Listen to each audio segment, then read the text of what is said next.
Cannabis, a tangled global history.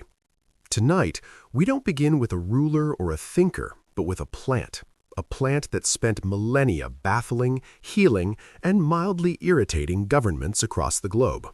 Cannabis. Before you settle in, hit that like button and subscribe, but only if you're genuinely enjoying the journey. Drop a comment and tell me where you're watching from and what time it is there. It's always fascinating to see our global audience. Now, dim the lights, maybe turn on a fan for a soft background hum.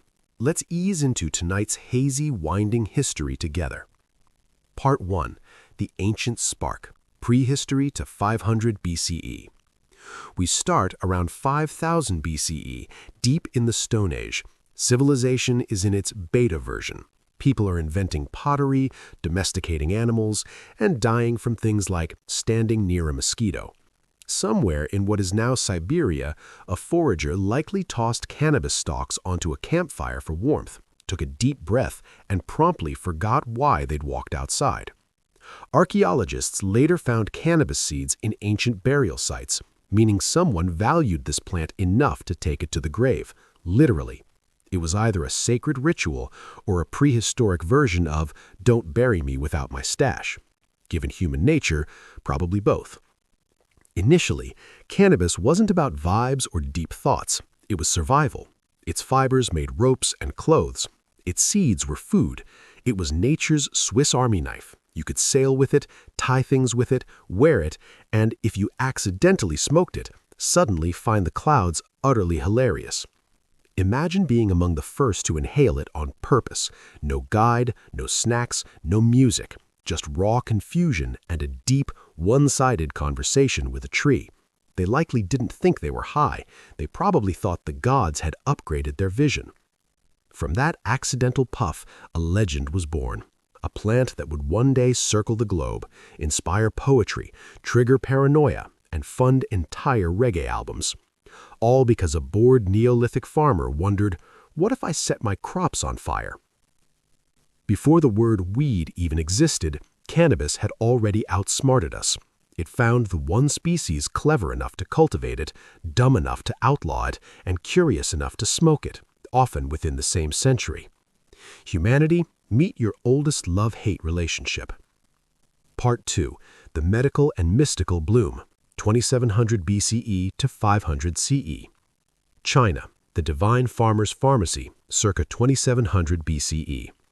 Enter Emperor Shen Nong, the Divine Farmer. His job?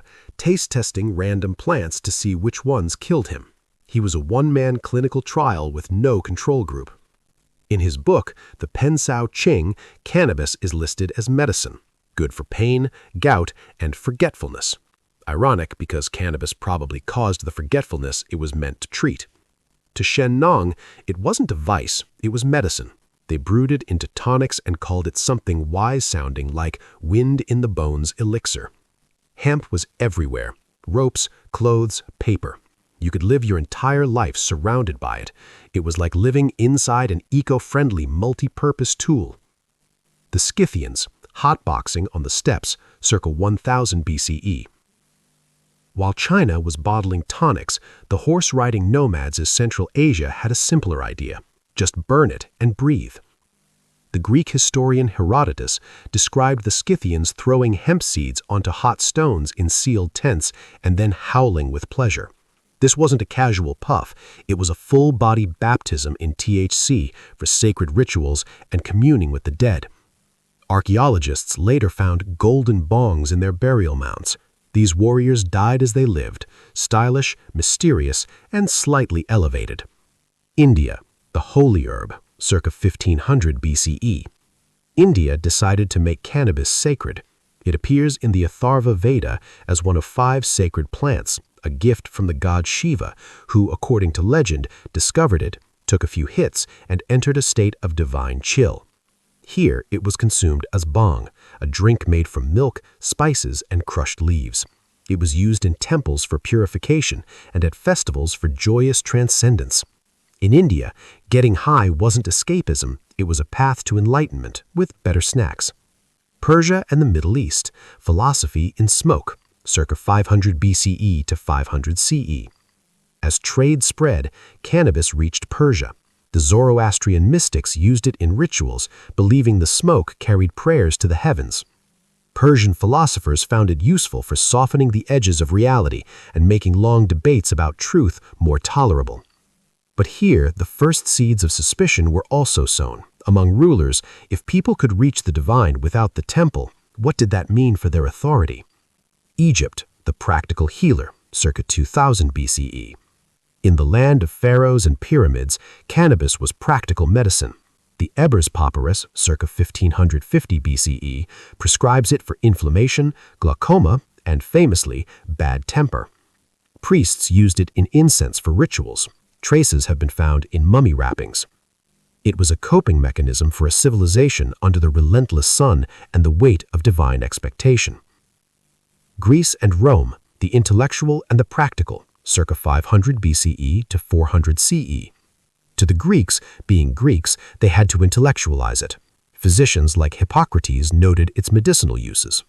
One can imagine it fueling symposium debates where questions about reality felt profoundly urgent. The Romans, ever practical, used hemp for ropes, sails, and cloth, the literal fiber holding their empire together. While they frowned on intoxication, wine was civilized enough. Their legions carried hemp seeds across Europe, spreading the plant far and wide. Part 3. The Dark Legend and the Silk Road, 500 CE to 1500 CE. The Assassin Myth and the Islamic Golden Age. By the medieval period, cannabis, now often as concentrated hashish, traveled the Silk Road. It was during this time a potent myth was born.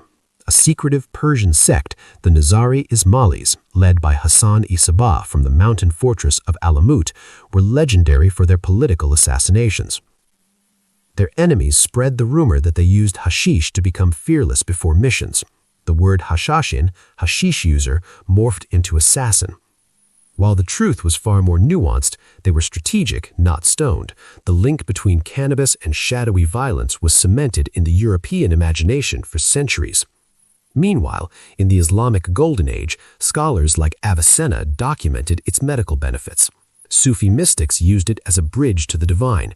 It was an open secret, debated, condemned by some, embraced by others, in coffee houses and poetry circles. Medieval Europe, fear and fiber. In Europe, hemp was an essential crop for rope, sails, and parchment. The church, however, grew deeply suspicious of its psychoactive cousin. Between plagues and piety, anything that induced unauthorized joy was seen as diabolical. It was officially a devil's herb, but still quietly used by midwives and herbalists. Europe perfected the art of depending on a plant while being terrified of its effects. Part 4. Global Voyages and Modern Schizophrenia, 1500 CE to present. The age of exploration was powered by hemp. Columbus's ships were rigged with it. Colonial empires planted it worldwide as a cash crop. In the 19th century, it was a mainstream medicine found in Victorian tinctures. Then came the 20th century turn. A complex mix of racial prejudice, economic protectionism against hemp competing with new synthetic fibers, and political maneuvering led to global prohibition. Reefer madness propaganda swept through pop culture, painting the ancient herb as a menace. Yet the story didn't end. Countercultural movements of the 1960s reclaimed it. Medical research slowly reaffirmed its ancient therapeutic uses. Today, we live in an era of paradoxical legality. Schedule I drug in some places, legal medicine and recreational pastime in others. Conclusion: the unkillable companion. So, here we are, millennia later. This scrappy green plant has been a sacred bridge to the gods, the fiber that rigged the ships that connected continents, a legendary slander in the name of political foes, a prohibited substance, and now a multi-billion-dollar slowly re-legalizing industry. It has outlived pharaohs, philosophers, popes, and prohibitionists. Humanity keeps trying to define, control, or eradicate cannabis, but it persists, patient, adaptable, and forever intertwined with our story. One puff, one policy, one perfectly rolled piece of history at a time.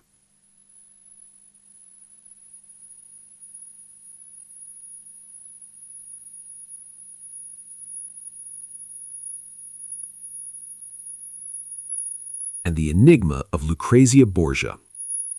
Act 1. The Papal Pawn, 1480 to 1501. Rome, 1480, a city where sin and sanctimony were two sides of the same gilded coin. Into this world was born Lucrezia Borgia, daughter of Cardinal Rodrigo Borgia. From her first breath, she was less a child and more a political chess piece in human form. Her father, who would become the infamous Pope Alexander VI, was a master of corruption. Lucrezia's education wasn't in dolls, but in diplomacy and survival. At 12, she was engaged for the first time, a union quickly discarded when a better offer appeared. At 13, she was married to Giovanni Sforza, Lord of Pesaro.